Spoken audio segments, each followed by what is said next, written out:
It is time, after hours upon hours of film watching, note taking, and prospect research. It's that time again.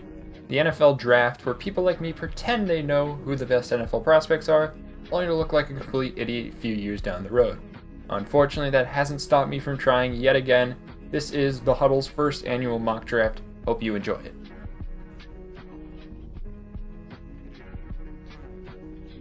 Let's go over a few rules before we begin. This is a one-round mock draft. This mock draft is what I would do if I were picking for each of these teams, not a predictive draft. And finally, there will be no trades in this mock draft, since that would just make things way more complicated than it needs to be. So, let's begin. With the first overall pick, the Jacksonville Jaguars select Trevor Lawrence, quarterback out of Clemson. This one is pretty obvious. Trevor Lawrence has all the necessary tools to become a franchise QB. Great arm strength, mobility, accuracy, leadership, it's all there. The only real knock I had against him is that he could be a better decision maker. That's kind of a nitpick. And Jacksonville really just shouldn't overthink this one. With the second overall pick, the Jets select Zach Wilson, quarterback out of BYU. With the Jets trading Darnold, it was pretty obvious that they were going to pick QB. I'm going to go with Zach Wilson. It was between Wilson and Fields for me, and while I think Fields is a better athlete and better runner, I still think Zach Wilson is a pretty good athlete and just a more polished product than Fields overall. He has an amazing arm, he's a great decision maker, and he is great at reading the pocket. Honestly, I'd argue that he is more polished than Lawrence. Really, the only knock I had against his tape is that he isn't amazing under pressure in the pocket, and that's kind of it. With the third overall pick, the Niners select Justin Fields, quarterback out of Ohio State. This is a what I would do mock draft, so I'm going to go with my third-ranked quarterback, Justin Fields. While yes, Fields can miss some reads at times, he is prone to make some really bad interceptions. He's still really good. He is very accurate, he's insanely athletic, and he can make some plays that other QBs can only dream of. If I were John Lynch, I would love a quarterback with more upside than Jimmy G or Mac Jones, especially a quarterback that I traded 3 first-rounders for. With the fourth overall pick, the Falcons select Kyle Pitts, tight end out of Florida. I would be shocked if Atlanta stays at this pick, however, since there are no trades, I'm forced to stay at 4. I am going to go with Kyle Pitts here. Kyle Pitts, in my opinion, is the best player in this draft class. He's insanely athletic for his size, runs really good routes, is a premier yard after catch threat, and will completely change an offense for the better. Well, yes, Hayden Hurst is a decent tight end. You have Arthur Smith, who runs a lot of 12 personnel, and Pitts can honestly line up as a receiver a lot of time as well.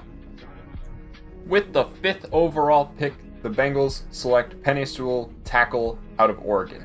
Chase for Sewell is a very hot topic during this draft. You could argue for both sides, but I believe Sewell should be the pick here. Not only is this draft class full of really good receivers to the point where you can get a really good one in the 3rd round, but I also think Bengals fans underrate T. Higgins, who in my opinion can be a true number 1 wide receiver.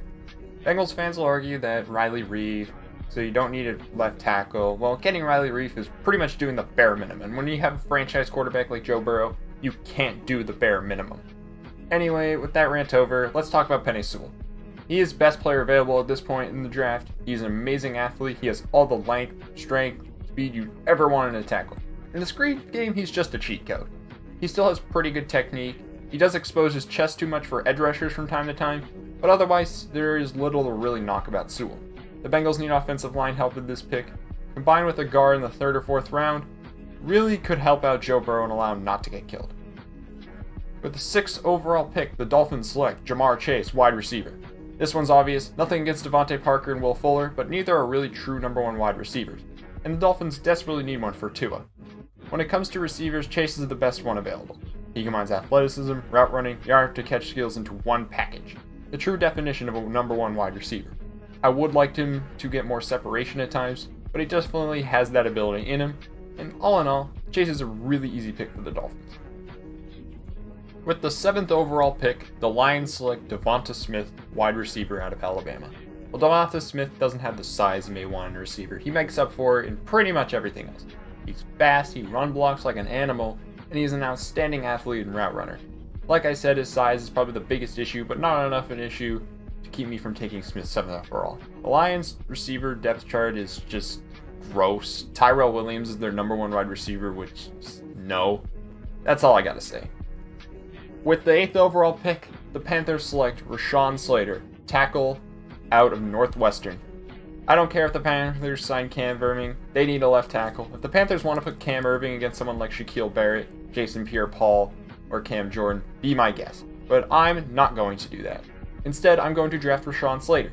He is the most polished tackle in this class. His technique is amazing. He's a great run blocker and pass protector. You name it, he's just good at everything. When someone shuts down Chase Young, that usually means they're pretty good. The only things that concern me are lack of amazing arm length, and sometimes he can be on the outside because of it. But he's so polished otherwise that who cares? Pick him with 8th Panthers, you know what to do. With the 9th overall pick, the Broncos select Trey Lance, quarterback out of Northwestern. If I'm a Broncos fan, I'd be so happy right now. The Broncos currently have a stacked roster right now except for one position, quarterback. With Trey Lance following the pick here is obvious. Trey Lance has so much upside as both a runner and thrower. His arm strength is amazing. Adding to that, he's a pretty good decision maker and he's great under pressure. He has a lot to build on. Now, Trey Lance is not a finished product. He has mechanics and accuracy issues, and he should not play immediately. But Locke is a decent enough stopgap option, and Trey Lance gives the Broncos a quarterback in a year to not only compete for playoffs, but also a Super Bowl. With the 10th overall pick, the Cowboys select J.C. Horn, cornerback out of South Carolina. This is one of my favorite fits in this draft class. J.C. Horn is an outstanding corner prospect that combines pure athleticism, a lot of physicality, and outstanding ball skills. Hit him as attention every single time you watch him, and honestly, it's hard to watch other players when he's on the field. You will have to teach him to stop being so grabby at times, but besides that, he's pretty good. Dallas is bringing in Dan Quinn, who will bring in that Seattle 3 defense, which demands lengthy, athletic press corners who can also play zone, and that's exactly what J.C. Horn is. With the 11th overall pick, the Giants select Jalen Phillips, edge out of Miami. The Giants have some big needs on their roster, but in my opinion, their biggest need is edge rusher. But the Giants' best pass rusher is, Lorenzo Carter? That ain't good enough. With Jalen Phillips, the Giants are getting a true number 1 edge rusher with top-tier athleticism, tons of pass rush moves, including counter moves, and someone who can make some truly outstanding flash plays against the run. If it weren't for the concussion issues, I'd probably take Phillips 4th to the Falcons. I'm that high on him. Really, the only true knocks against his tape are him opening his chest up too much at times and being a bit inconsistent against the run. And those are really nitpicks, and Phillips is so polished and talented that I'm willing to take him for the Giants to transform this defense from a really good one to an elite one, which I think a number 1 edge rusher can do for them. With 12th overall pick, the Eagles select Jalen Waddle, wide receiver out of Alabama. Now, maybe the Eagles will not reach for a receiver this time. Maybe. As we know, the Eagles have needed a true number 1 wide receiver for a long time. I think Waddle has the potential to be that. Jalen Waddle has insane speed. He's also really good in those tough contested catch situations, and he is a pretty solid route runner. There are some issues, mainly with beating press coverage, but he'll be a necessary weapon for Jalen Hurts, who's more of a first read quarterback at this time, and Jalen Waddle will give him a great target for that first read and hopefully be a pillar for the Eagles for many years to come. With the 13th overall pick, the Chargers select Christian Darrisaw, tackle out of Virginia Tech. Another pretty obvious pick. I like the Chargers' offensive line improvements made in free agency, but there's still a massive hole at left tackle. Trey Pipkins slated to be the starter there. Christian Darrisaw can fix that massive hole at left tackle. First of all, Darrisaw is a great value pick at 13. He has a lot of athletic upside, he is a mean run blocker, and he's a decent pass blocker. Now, Darrisaw can get beat on the outside at times, and he does have some footwork issues. However, it's not enough to keep me from picking him at pick 13. With the 14th overall pick, the Vikings select Kwity Paye, edge out of Michigan. I think the Vikings trade down the actual draft, but for this draft, I'm going to go with Kwity Paye. The Vikings' biggest need is definitely interior offensive line, but you can get a good guard in rounds 3 to 5, and it's a little rich here for Creed Humphrey, my favorite interior offensive lineman. So I wanted to attack another need with an edge rusher. With the whole Danielle Hunter situation going on, and the other side of him being rather mediocre, I thought an edge was a pretty big need. With Kwity Paye, you're getting an insane athlete with great short area quickness, speed, and versatility. He is a bit raw, but Zimmer has dealt with even rawer edge pressure, like Danielle Hunter. There really isn't a slam dunk pick here for the Vikings, but Kwity Paye I think is the best pick available. With the 15th overall pick, the Patriots select Mac Jones, quarterback out of Alabama. I was kind of going back and forth between Jones and Micah Parsons, but I eventually settled on Mac Jones. Mac Jones is a little bit of a reach here, but there's a huge drop-off between Mac Jones and the next quarterback on my list, Kellen Mond, who have a 3rd round grade on. Mac Jones is a solid decision maker with a good deep ball and a great ability to field the pocket and lead an offense. I don't think Mac Jones will ever become an elite quarterback, he just lacks those physical traits that are needed, but I think he'll be a stable quarterback for a Patriots team who really didn't find stable quarterback play last year. Bill's dealt with quarterbacks with limited physical traits for a while, and Mac Jones has some nice weapons, particularly at tight end, to play with in New England. I think Mac Jones will be a really good fit in the Pats. With the 16th overall pick, the Cardinals select Patrick Surtain, the second quarterback out of Alabama. Easy pick here. Surtain is easily the best corner available, and the Cardinals desperately need one. Surtain is truly a jack of all trades. He can play press, zone, off-man, anything. Lack of short area quickness is a concern, and he'll struggle with some of the best route runners in the league like Devontae Adams or Keenan Allen, but he's so well-rounded and I think he'll fit in any scheme, including Vance Joseph's. With the 17th overall pick, the Raiders select Tevin Jenkins, tackle out of Oklahoma State. Another one of my favorite fits in this draft class. Since the Raiders traded away Trent Brown to the Patriots, they desperately needed a right tackle.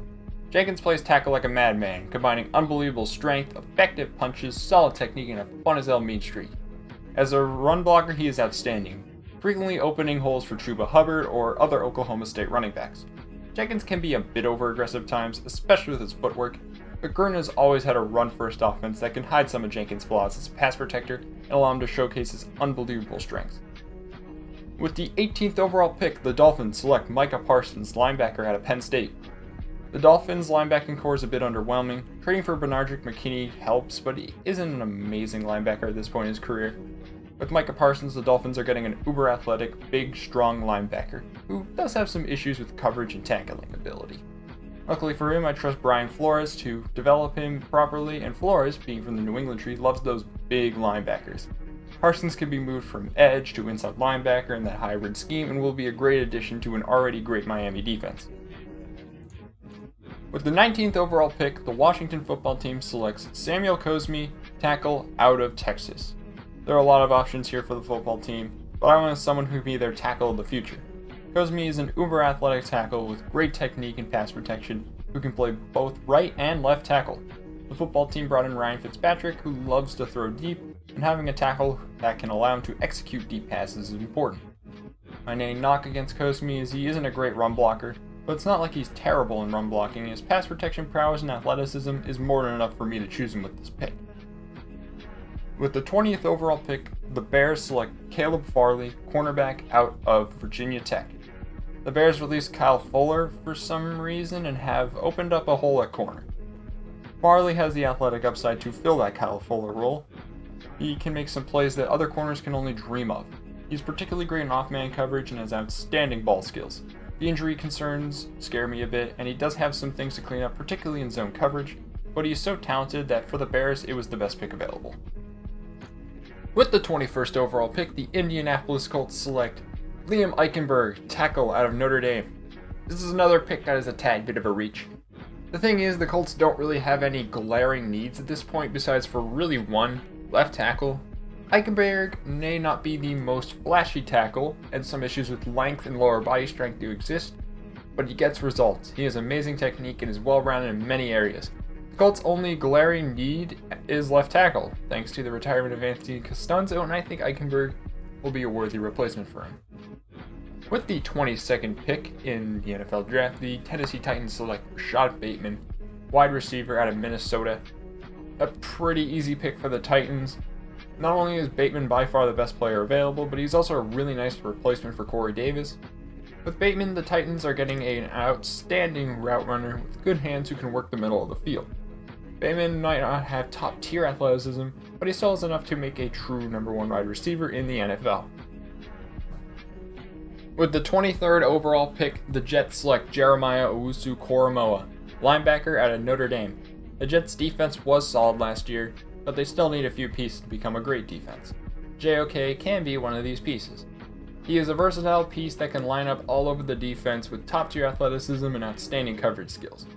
While he isn't a great tackler and he is a bit undersized, he will be next to a really good linebacker in CJ Mosley, who will be able to cover up for some of JOK's deficiencies in the run game, allowing his strengths to shine. With the 24th overall pick, the Steelers select Creed Humphrey, interior offensive lineman out of Oklahoma. I realize that the Steelers need a running back, but you can usually get a good running back on day 2 or even day 3. The real big need for the Steelers is anywhere on the offensive line pretty much. Creed Humphrey is the best offensive lineman available. He combines really good football IQ, a great anchor, and an amazing technique. There isn't much to knock about him besides that he can go too far forward sometimes with his upper body, but that's really just a nitpick, and Humphrey will be a worthy replacement for Marquise Pouncey. For the 25th overall pick, the Jacksonville Jaguars select Christian Barmore, interior defensive lineman out of Alabama. This pick was probably the hardest one for me. There wasn't really a slam dunk pick here for the Jags, so I went with the best non-running back player available, Christian Barmore. The Jaguars' interior isn't awful, but could be upgraded, particularly in the pass rush department. Barmore is an outstanding interior pass rusher who is really athletic and strong. He is a bit raw, but he showcased massive improvement throughout the season. I would like him to be slightly better at run defense, but with how great he is as a pass rusher, I'm willing to take him here for the Jacksonville. With the 26th overall pick, the Browns select Levi Onwuzurike, interior defensive lineman out of Washington. I really wanted Barmore for this pick, but Levi Onwuzurike is not a bad option here. With the Browns releasing Sheldon Richardson, they desperately need an interior defensive lineman.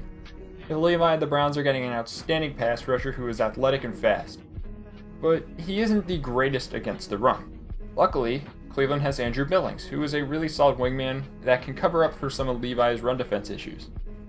With the 27th overall pick, the Ravens select Gregory Rousseau, edge out of Miami.